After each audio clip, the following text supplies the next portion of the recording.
All right, welcome to the 20th edition of the Sports Mashup. July 14th is the date of this one, and already into 20. I didn't think we'd get there this quickly. I know it's a normal schedule every Wednesday thing, but 20, I don't feel like we've done 20 of these, but we have, and I guess we started in March, so that's about right. So, It kind of flew by.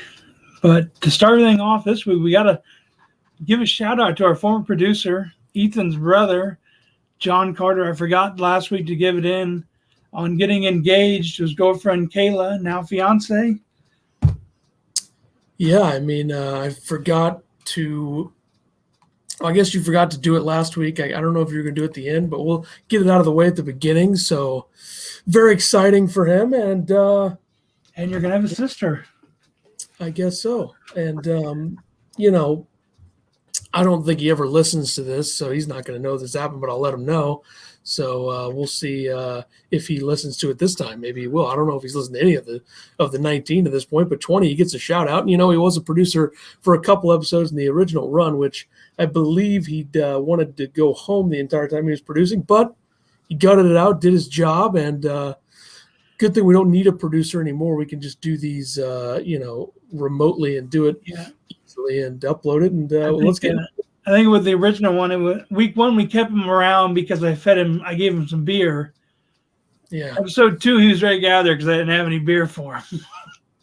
It was tough. It was a tough scenario and situation there, but we know there's no free shout outs, but we had to give him that one.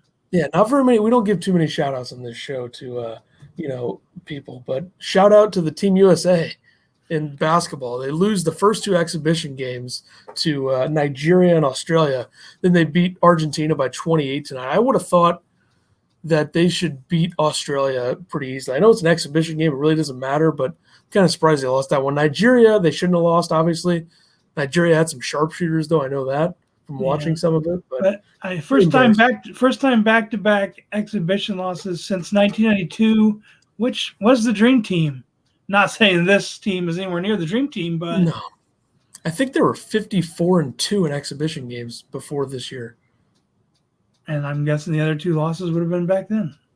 Yeah, so 55-4 now.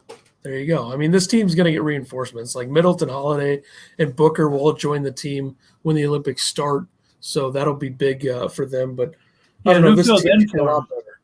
Did they have people fill in for them, or did they just play with the 8? I don't know. I didn't see anybody out there that I didn't think was on the roster, but I don't know. They need Coach K back, honestly. I mean, first year without him. Popovich popped off on a reporter. I don't understand what he was saying. He's pretty much trying to say that we don't see blowouts very often in the Olympics from Team USA, which is completely false. I don't understand what he was saying there. So, but whatever. Kawhi, breaking news, Kawhi had a surgery on a partially torn ACL. The Pelicans are working towards a deal with Suns assistant Willie Green to become their head coach next year. That would be good for him. Orlando Magic introduced Jamal Mosley as their head coach. That's going to be a hell of a job, Orlando. I mean, they got some pieces there. They also have some good draft picks. I believe they have the 5th and the 8th pick this year. So currently, you got the draft combine kicking off for the NBA. The draft is on, what did I say earlier? July 28th? 29th? Yeah, 29th. So that'll be interesting to see who goes number 1, because I don't really think there's a consensus. I think Kate Cunningham's going to go number 1, but I've seen mock drafts with Jalen Green going number 1. So could go either way. And then right now we got the playoffs still going on. This NBA Finals game 4 tonight. Game 4 is, yes, tonight. So Milwaukee battled back and kind of took a big game on game 3. I think the big thing for the Suns is, number 1, Aiden was in foul trouble in that game. And you have a problem when you have Giannis shooting more free throws in a game than the Suns did. I mean, the Suns were like 10 for 16. He shot 17 free throws himself. Yeah. He was like 13 for 17, if I had to guess. He wasn't missing very many. It was 13 or 14. Booker could not have had a worse game. You got to think the Suns have bounced back. I don't know if they'll win tonight, but you got to think they're going to play better than they did. I think this series is still going to go long. I think 7 probably, if I had to guess. But Giannis went off for he had 41 points, 13 rebounds, and 8 assists. He's played well, but it's just it doesn't take that much talent to do what he does. No, but Drew Holiday had a really good game. Yeah, I don't expect him to be that good again. He was making everything. I don't think that's gonna. That was the everything went wrong for the Suns game. Everything went right for the Bucks game. I mean, there's always one of those in a series. So, but I mean, the Bucks need him to contribute. Middleton and Giannis can't do it all because Tucker's just out there for defense. He's not there to score. Yeah, I mean, and then Brook Lopez. He took advantage of Ayton being in foul trouble. Yeah, I think that's the biggest key for the Suns. If Ayton can stay out of foul trouble, they're a lot better team out there. But especially with them not having their other Zarek, is that their other center who got hurt? Yeah, I mean he's pretty much a 4, but he's 6'10", so he can be a backup 5, and it worked. But I don't know why they just don't. I mean, I don't really want to do this in a finals game, but they drafted Jalen Smith in the first round in this past draft. I mean, he's 6'11", athletic. He's got to be able to do something better than what Frank Kaminsky's doing out there. Yeah. I don't know. And they can't really go with the small lineup for too long with Torrey Craig at the 5. I don't think that's going to work. I mean, it worked in spurts whenever games 1 and 2 when Ayton was taking short breaks. And it's not like Kaminsky has playoff experience because before this he was on he got drafted to the Hornets, I believe. Yeah. So he doesn't have playoff experience. Yeah, I don't know how this is going to go. I'm assuming the Bucks will win this game forward, and you got a brand new series from there. So we'll see. We don't have any NFL things to cover this week, so no Aaron Rodgers talk like everyone else was talking about. Yeah, I think we'll get back to it here. So, I mean, you got training camp will be a week away, pretty much, wherever our next episode goes. So yeah, the only thing I saw for the NFL was the Washington football team. They said that they wouldn't name their team the Warriors. Yeah, so. It's only new news I saw.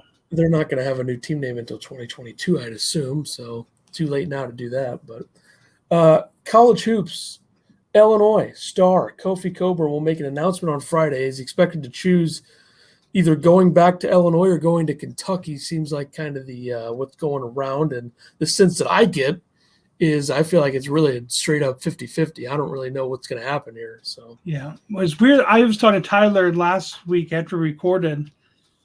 And he thought they had to make their decision by last Wednesday. I'm assuming that was the decision. Not. Well, I think that was the decision to stay in the draft or not, which he already decided not to. Yeah. So now he's deciding whether he's going to go back to Illinois or transfer to Kentucky. So hopefully he goes back to Illinois, but who knows what's going to happen. We will see. Arizona State's Marcus Bagley, who withdrew from the draft last week and then was in the transfer portal. He immediately after going to the transfer portal, pretty much 5 hours later, returned to Arizona State. So they've gotten a lot back. I think Bobby Hurley will have that program right back in the tournament this year. They missed it last year, but they're going to be loaded. I think Arizona State's going to really be one of the top tier teams in the Pac-12. And after we talked about him last week, he's not related to Marvin, is he? I think it's his brother. I could look that up, but I think that's what it is. I know Marvin Bagley had a brother in basketball. I think that's so. I wonder if when Marvin got drafted to where'd he go? Sacramento. Yeah, I wonder if his family moved out there and that's why he's at Arizona State and not somewhere because they were from I thought Louisiana or Alabama or somewhere. They're from Arizona. I thought, and it is his brother. Mm. So big kid. Is he just the same size as Marvin? I think he's more of a guard. I think he might be a 2 or a 3. But while Ethan's looking that up, you got Tennessee extended contracts on 9 coaches, including Rick Barnes. The new athletic director as of January, Danny White, said he wanted to acknowledge he inherited an impressive roster of coaches when he was hired. He did the men's and women's basketball coach. I think it was the women's softball team who just made it to the College World Series and had a big run. Barnes, at least I know the Barnes and the women's basketball coach are extended now through 2026. So Rick Barnes is in Tennessee to stay for a while. I think so. I mean, he's had some really good teams there, just not finishing the job. I mean, the team with Admiral Schofield and Grant Williams was loaded when they lost in the tournament. I think they lost to Purdue, didn't they? I think that's right, in that 2018 or 19 tournament. So, yeah. Marcus Bagley's 6'8", and he plays the 3, so he's a little bit smaller than Marvin Bagley. Speaking of which, Marvin Bagley has just turned out to be like a bust from that draft. He had that draft 2018 with Ayton going number 1, who's turned out to be good for Phoenix. Obviously, had Luka Doncic and Trae Young, Shai Gilgeous-Alexander, so didn't turn out to be as good as people thought in the NBA with Sacramento, which that's a tough place to be good. I mean, we don't see people. Yeah. He's got to be close to getting out of his rookie deal where he could go somewhere else. Yeah, I don't know what's going to happen with him, but we got one more thing on the college hoops here. Yeah, Memphis and Penny Hardaway hired Larry Brown to his staff and his alma mater. And Penny played for him while Larry Brown was the coach of the Knicks. Brown is the only coach to win an NCAA championship, which was with Kansas in 1988, and an NBA championship was with the Pistons in 2004. 80 years old. So, yep. Interesting. Yeah, see if he can relate to the young players. Penny's always wanted to coach with him, and they find him away. His last coaching gig was like 2 years ago somewhere overseas. Yeah, he's a head coach somewhere over there I saw. But interesting hire. I don't know if that's going to work, but we'll see. Let's go to golf. You got the John Deere Classic winner, Lucas Glover, won $1.1 million in the purse, shot 19 under. Yeah, like I said, it's not the type of course that the pros struggle with. The thing is, this was probably like the least amount of buzz around a PGA event probably all year. I didn't watch it. I mean, I know the course is in our state, and we had a friend who played there a few weeks ago, but hard to watch this tournament. I mean, Kevin Na was fun to watch the first couple of days. I did watch a little bit on Thursday, but not the best watch. No, and I think I had a golfer who had to withdraw because of COVID. Zach Johnson withdrew from that was 2 weeks ago. Open. Zach Johnson withdrew from the Open due to COVID. That was 2 weeks ago. I had that. Coming up tomorrow, you have the Open Championship. Defending champion Shane Lowry, which was in 2019, playing at the Royal St. George's Golf Club in Kent, England. Beautiful golf course. I'm going to do my best to get up at 2 a.m. to watch Thursday and Friday. I'm going to try my best because that's when, the big dogs will really be teeing off. By the coverage will start at 12:30 a.m. our time. 2 a.m. our time is when you got Koepka teeing off and some other big names. I'm going to try my best to get up and watch that, but who knows with the Suns. Also, last weekend you had the American Century Championship playing in Lake Tahoe. This was the one you were really interested in wanting to watch. Yeah, it comes around every year, so I figured I would check it out, and it was interesting. I mean, some of these people can't really play. I think the bottom leaderboard, you had Ray Romano, who, for years has tried to be good at golf. I guess it's not really working for him. Al Michaels at the bottom. You had Kevin Nealon, who is in Happy Gilmore, at the bottom. But the top 5, Vinny Del Negro wins it. He defeated John Smoltz in a playoff, one-hole playoff. Smoltz had the lead like the entire day until the end. And Vinny Del Negro, the first basketball player to win this event. No, and you had Ray Romano in one of those, you said it was like one of the weird groups or whatever, didn't you, last week? I think. Yeah, he was playing with Brian Baumgartner, I believe, who is Kevin from The Office, and then I think he was playing with Kevin Nealon as well. But the best group was the Larry the Cable Guy, Charles Barkley, Rob Riggle group. And Charles Barkley played pretty well. I think he finished 70-something at a 90, which usually he's near the bottom. He didn't play too bad for his standards, but the top 5, you had Vinny Del Negro winning it, John Smoltz second, Tony Romo third, Annika Sorenstam, who's like the greatest LPGA player of all time, finished third or fourth, and then Jack Wagner, the actor, who's won it twice before, finished fifth. So there you go. And now we go to Major League Baseball. Did AJ Hawk, was there any video of him tackling anybody or doing? I didn't see that, but I wasn't really looking at social media videos from this event. No, and I forgot to look at McAfee's thing to see if there was anything. I don't know. But anyway, Major League Baseball, you got the trade deadline in about 18 days from now, and the Chicago Cubs appear to be in sell mode. They're 44-46, third place. I believe they're 8.5 games out of first place in the NL Central. They've lost 12 of 14 going into the break. They have upcoming free agents of Chris Bryant, Javier Baez, Anthony Rizzo, Zach Davies. So my sense would be that Chris Bryant and Craig Kimbrell, their two all-stars, would be the most likely to be moved at the deadline. When you get Rizzo and Baez are kind of the face of the franchise, because you think they're going to re-sign those guys. I would guess Baez gets re-signed. I don't know about Rizzo. I think Rizzo was kind of annoyed at their extension offers before the season. I knew that they were pretty bad. But Kimbrell's got an option after this year, which is why he's not a free agent.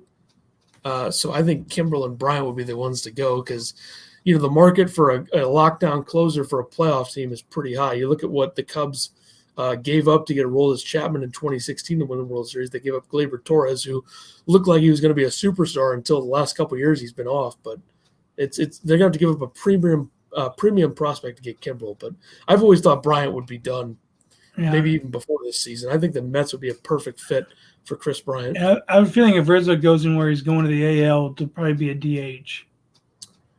Yeah, I mean, I still think he has a couple of years of being able to play the field effectively at first base. But no, I'm not saying he can't. I'm not saying he can't play it. Yeah. But a team that's going to want to pay it would, I'm guessing, be an AL team. Yeah, and Manfred actually said something smart for once. He says that he believes 7-inning doubleheaders are not a part of the league's future. So good job, Rob. Took you saying 700 different things to finally say something good for once. So, I mean, 7-inning doubleheaders are ridiculously stupid anyway. What's the point having them if when we've seen 2 no-hitters, they don't count as no-hitters? Yeah. It's so dumb. But Pete Alonso, back-to-back home run derby champ, defeated Trey Mancini in the final round. I mean, this home run derby, I didn't have much interest in it. I mean, I watched some of it, but it's just so hard to see.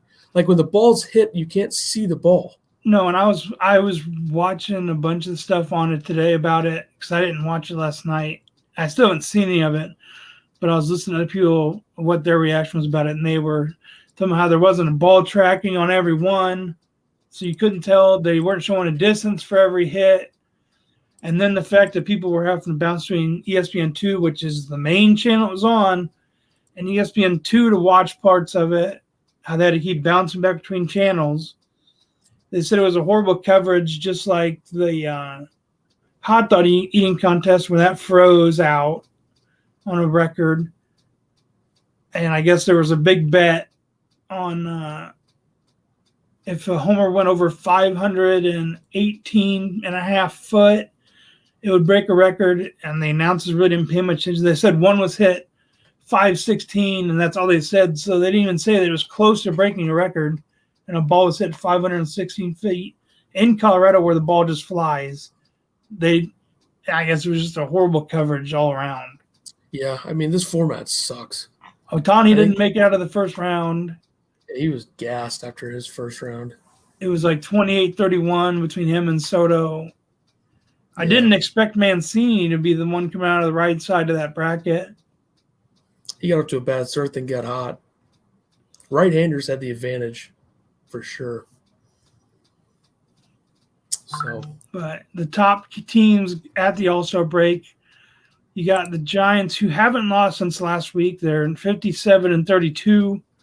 The Dodgers at 56-35, and the White Sox at 54-35. And Houston's right behind the White Sox. Well, like I've said every time, nobody expected the Giants to be this good. I still think the Dodgers win that division, but the Giants will absolutely make the playoffs, you'd think, unless they have a huge collapse. I mean, they're 25 games over at the All-Star break is no joke. So yeah. And I think since we started doing the current teams, they've only lost like 4 or 5 games. doesn't really make sense that they're this good. You look at that roster; it's pretty average. Yeah, the fact that they didn't lose this whole past week. I don't understand how they're this good, but whatever. You looking up the number? I was just going to see what they were last week.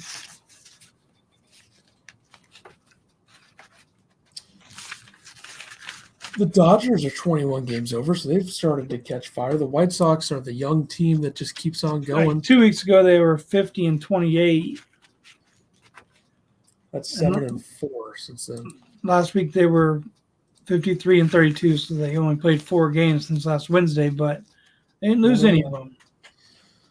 Yep, it's been impressive how good they are. And who would have thought that Gabe Kapler would be the one that gets the franchise back when he was just killed in Philadelphia on his way out? Probably one of the worst graded hires when it happened, which shows you that grades mean nothing. But, NHL, there's a lot of news to cover here, but we'll start at the bottom, which is to say the Tampa Bay Lightning completed the back-to-back quest, winning the Stanley Cup final in 5 games. Yeah, and the mayor of Tampa was all on it. Let him win that one game in Canada. Bring it back home to Tampa. Yeah, and Andrei Vasilevsky with another shutout in an elimination game. I mean, it's just ridiculous. Was he the MVP of the finals? He did win the Conn Smythe, yes. So here's the crazy thing.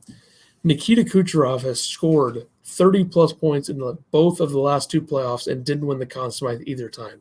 That's hard to do because you look at the 2019 Conn Smythe winner, Ryan O'Reilly had 24 points. So Kucherov's got 60-plus in the last 2 playoffs. His team won the final both times, and he didn't win the Conn Smythe. Last year was Hedman. This year was Vasilevsky. So impressive. Vasilevsky, though, he had an outstanding playoff. I think he had 4 shutouts in all 4 of their elimination games. Yeah. That's like ridiculously hard to do, especially in this era. No, his numbers were outstanding. I mean, I thought going in, you had the number 1 goaltender in the world, Vasilevsky, number 2, Price. They both played pretty well, and Tampa Bay is just too good. I mean, that was a very – I mean, if we're being honest, we've been robbed the last 2 Stanley Cup finals having to watch Tampa play Dallas and Montreal because you had teams like Vegas and Colorado would have been great finals against Tampa. Yeah, even Boston. Well, could it have happened? I guess it could have happened this year if it shook out correctly, but let's look at the news, which is that Vladimir Teresenko officially asked for a trade from the Blues, reportedly taking the anywhere but St. Louis approach per The Athletic. He has provided the team with a list of more than 10 teams that he would accept a deal to with his no-trade clause. So as a Blues fan and someone who writes about the Blues and covers the Blues, quote-unquote, I am perfectly okay with this. I think it's time because he hasn't produced the last 2 years. We got the cup with him. That's fine, whatever. I think it's enough with the $7.5 million to do nothing. So I don't think he trusts the organization after 2 screwed up shoulder surgeries by Blues team doctors. Whatever. If they can get anything for him, I'm fine with it. I know that the teams that I believe will be heavily involved, and I'm not saying I have people on the inside, but I've heard a few things thrown around in private messaging. The 4 teams that I think would be very heavily in on this would be the Islanders, the Rangers, the Kings, and the Bruins, I think would be the 4 teams that are heavily involved on him. You think Bruins will? I think so, yeah. I mean, I think they'd have great interest in this because depending on what they do this offseason, they have a lot of cap space. And, I mean, they could get the deal done, I think, with a pick and then one or both of Trent Frederick and Jake DeBrusk, I would assume. One or both of them would be going back the other way. I'm just curious of which line he'd play on then. Well, I would think it'd be the second line because I don't think you're going to mess with the first line. Well, no, it wouldn't be the first, but if you already have Krejci and Taylor Hall, if they re-sign him, and I'm trying to think who else is on that line. I still think that they'll really try to re-sign Taylor Hall even if they make this trade. But I think the Islanders have some very appealing options for the Blues in a deal like that. And I think the Rangers would too, in terms of young talent, and LA as well. But we'll see. I think this trade is going to happen pretty quickly. Don't know, probably during the draft or a little after the draft, right before free agency, if I had to guess, because the Blues have plans to make a quote-unquote full-pitch effort for Avalanche captain Gabriel Landeskog if he hits the free agent market. And the Avs and Landeskog are reportedly not close on an extension per Darren Drager of TSN. So, once again, as a Blues fan, Gabriel Landeskog would be a dream signing for this team. No, yeah, I like the way he plays the game. He's good. He's tough. He's a tremendous leader. He's a good scorer. I think he'd be a perfect fit with Ryan O'Reilly and David Perron, which is what the Blues think as well, which is why they're trying to do this. I think he comes in and takes an A. I think he would. You definitely consider giving him Teresenko's A. I would absolutely do that, but we'll see if they do. But I would love this move. I think what they should do is, since the Avalanche have to give Cale Makar an extension this offseason, the Blues should give him a massive offer sheet that the Avalanche have to match, thus making the Avalanche ability to re-sign Landeskog harder than the Blues swipe in and sign him. Genius move. I don't know if the league would like a team doing that, but they don't have to say they did. But we did have a trade yesterday. Yeah, I heard about it. The Blackhawks trade Duncan Keith and prospect Tim Soderlund to the Oilers for defenseman Caleb Jones and a third-round pick. Yeah, there's definitely more implications in this trade than just the fact that Keith's going to the Oilers. Number one, no retained salary, so I think his cap hit's around $5.7 million for the next 2 seasons. He's 37 years old. I still think he's got some left in the tank, and I think he'll be a good veteran presence on the back end for them. But I think the Oilers may have overpaid a little bit with a third-rounder and Caleb Jones. Keep in mind, Caleb Jones is the brother of star defenseman Seth Jones for the Columbus Blue Jackets, who the Blackhawks have been heavily involved in trying to make a deal for him. So I think this could mean that Seth Jones ends up in Chicago if the Blackhawks can work it out, but that would be a huge pickup for them. But Duncan Keith's probably a top 3 defenseman in the history of the franchise for Chicago. I mean, just tremendous in the back end. Wasn't a high draft pick. 3 Stanley Cups. He was their best defenseman on all 3 of those teams. So end of an era there, and we'll see how much longer this era ends, because I think the Blackhawks and Cubs are in a similar spot in terms of trading stars, and I think Patrick Kane will not finish his career there if I had to guess. And I think Taves is more likely to be on the move over Kane, maybe not this year, but next year. But maybe they're just going to do a retool and try to build back around them. I don't know. We'll see. But Minnesota is spending an extravagant amount of money to buy out Ryan Suter and Zach Parise. They had 4 years left, so you're looking at like a $20 or $30 million buyout total here, and that's a risky move because there's going to be some dead cap implications. So I think if you're Minnesota, you got to make a big swing here and re-sign Kaprizov and then try to trade for Jack Eichel, I would think, would be the logical thing for them. Well, because that's their captain and one of their assistant captains right there, isn't it? Yeah. They signed them to identical contracts a long time ago, Parise and Suter. So I think Suter's still good. I don't really understand this move. I think Suter's going to find a home pretty easily. I think he'd be a great fit for any team looking for a veteran D-man. This next one blows my mind. Yeah, Pekka Rinne announced his retirement from the NHL. I believe he's, 38, 39, but we knew that the era was coming to a close in Nashville when they drafted Askarov in the first round last year, the goaltender Yaroslav Askarov from Russia. I think he'll be ready to go very soon. And they already have UC Saros, was pretty much their starter in the playoffs, and he was tremendous. So I think Pekka Rinne knew it was time and hanging him up. He's got some of the best numbers in goaltending history. Him and Tuukka are close on like save percentage and shutouts, I believe. He was a very, very good goaltender, no doubt about it. Also, the Predators are expected to possibly leave Matt Duchene exposed in the expansion draft. Matt Duchene just signed a huge contract, but when you have the number of massive cap hits with some of their top-line forwards who aren't really producing to those cap hits, Duchene and Johansson. They just got him from the Avs, right? I think he went – did he go Avs or did he go Avs to Senators to Blue Jackets to Predators? I think that's how it was for him. I think the Avs traded him, and then he got traded again, and then he was a free agent from Columbus, I believe.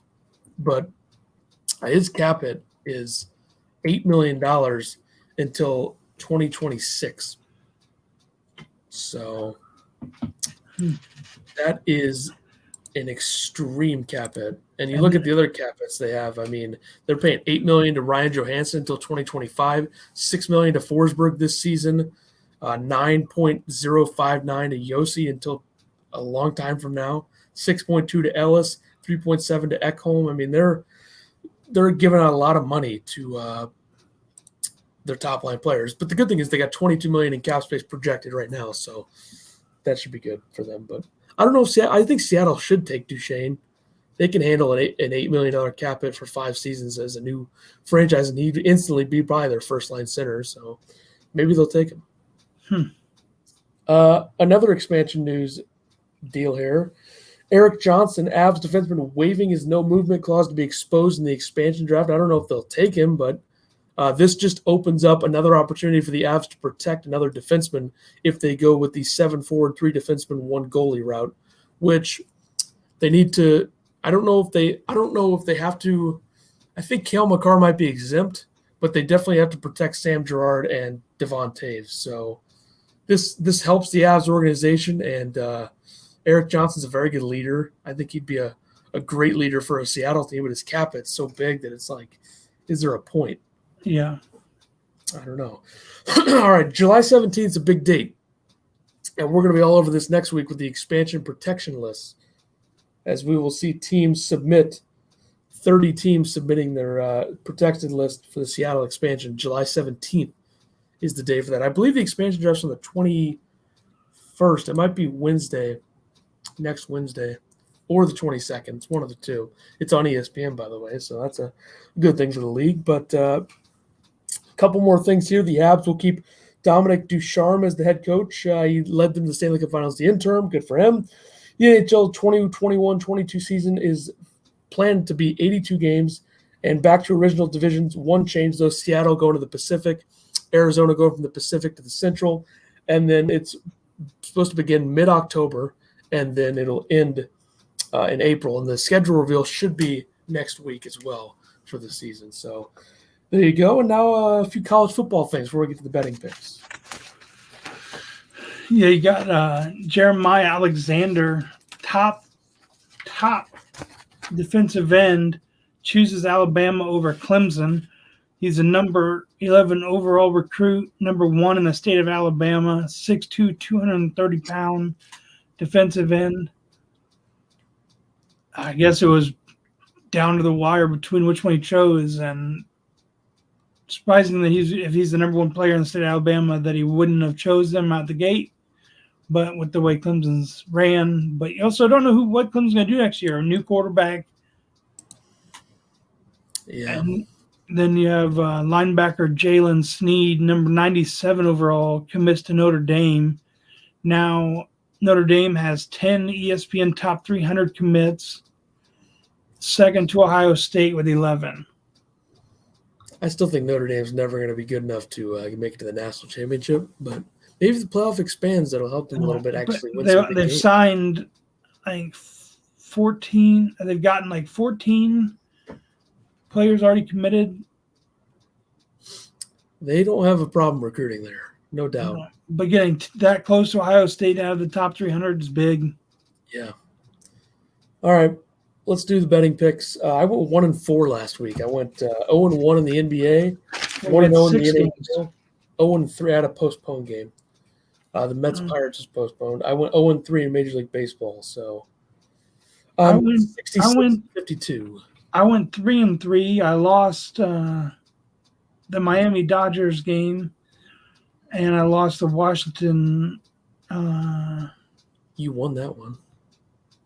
No, I picked Washington to beat San Diego, and San Diego won in the 9th. Yeah, I picked Washington as well. So I'm 64-57. Yeah, the worst part about that is that the Nationals blew an 8-0 lead, and Scherzer gave up a grand slam to a relief pitcher. That's another reason you keep getting these higher. Your spread looks bigger than mine because you keep getting all these postponed games or stuff. What's your record? 64-57. Catching up to me, Jesus. All right. I had Sung J M finish 8 under, tied for 47th, well. And Steve Stricker at 9 under, tied for 41st. And then I had Kevin Streelman and Troy Merritt cut. Streelman was +3, and Merritt was +2 after 2 rounds. I also had Sung J M. I had Doc Redmond cut. Kramer Hickok withdrew due to like an injury, I think. And then Seamus Power finished tied for 8th. So, all right, the Open, Royal St. George's. I'm taking the favorite, John Rahm, plus 700. Can he become one of the There's a shot that Ethan picks the favorite. One of the few golfers in the history of the sport to win the Open and the U.S. Open in the same year. We will find out. I like his chances, though. I'll take Brooks Koepka because it's a major, plus 1,600. I'll take Tommy Fleetwood to win in his home country, plus 4,000. Then I'll take, our guy Kevin Kisner, plus 13,000, who's been playing some of his best golf going into this week. I also have Kevin Kisner. We are loyal to Kevin Kisner. Other than that, I have Dustin Johnson at plus 1,800. I have Rory at plus 1,800. And I have my boy Lee Westwood at plus 4,500. Back on the Lee Westwood train. All right. NBA Finals, Game 4. Give me the Bucks, minus 180 to tie the series at 2 over the Suns. I have the same pick. And then tomorrow we have Phoenix Sun shirt on. Very rude of me. And then tomorrow we also have the Boston Yankees game. I'm taking Boston over the Yankees. I'm taking the Yankees. The Yankees are 0-6 against the Red Sox this year. Something's got to give. I think they'll get the second half started off right after blowing a 7-2 lead to the Astros for an Altuve 3-run walk-off to end the first half. When I also looked at this game too, Boston's pitcher was set, but it said the Yankees pitcher was undecided on who's going to start this game. I don't think it'll be Garrett Cole because he pitched – I think he pitched Saturday. So, and then we're recording this Tuesday night because we both have things to do on Wednesday. You watched the first half of the All-Star game. You got anything to add on that before we end it? They need to stop doing a 45-minute intro. It's saying the game's going to start at 6:30, then it starts at 7:15. That's my takeaway. And also the uniforms are so much worse than I thought. My God, they're bad. I saw Ohtani he grounded to second, grounded to first. Yeah. And then Vladimir Guerrero Jr. hit a 470-foot bomb. He'll probably win the MVP, but yeah, that's all I got. The uniforms suck. The crowd is good. I like it that there's that big of a crowd, but the intros suck. The whole thing sucks. I mean, that's about it. All right, number 21 next week. We'll probably have an NBA champion by then. Maybe not. Maybe we'll be around Game 7 by then. Lots of things to discuss, including the major championship that's going to go down. Everything, all that in the world of sports on number 21 next Wednesday. Goodbye. Deuces.